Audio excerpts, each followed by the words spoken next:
యాదాద్రి భువనగిరి జిల్లాలోని స్వర్ణగిరి క్షేత్రంలో శ్రీ వెంకటేశ్వర స్వామివారి నిత్య కళ్యాణ మహోత్సవం ఘనంగా నిర్వహించారు.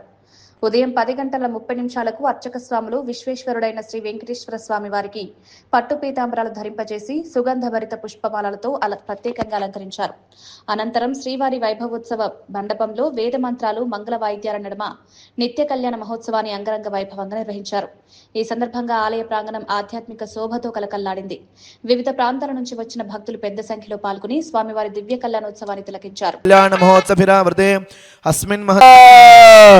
ओम ध्रुवंदे राजा वरुणो ध्रुवं देवो बृहस्पतिः ध्रुवं द इन्द्रश्चाग्निश्च राष्ट्रं धारप्रदां शुभां हिरण्यप्राकारां समुद्रतनया भागे वन्देव शरदां सदौ क्षीरोदमदनायासे कल्याणाद्भुतगात्राय कामिदार्थप्रदायिने श्रीमद्वेङ्कटनाथाय श्रीनिवासाय मङ्गलम् श्रीवेङ्कटाचलाधीशो श्रियं लक्ष्मी गोविन्द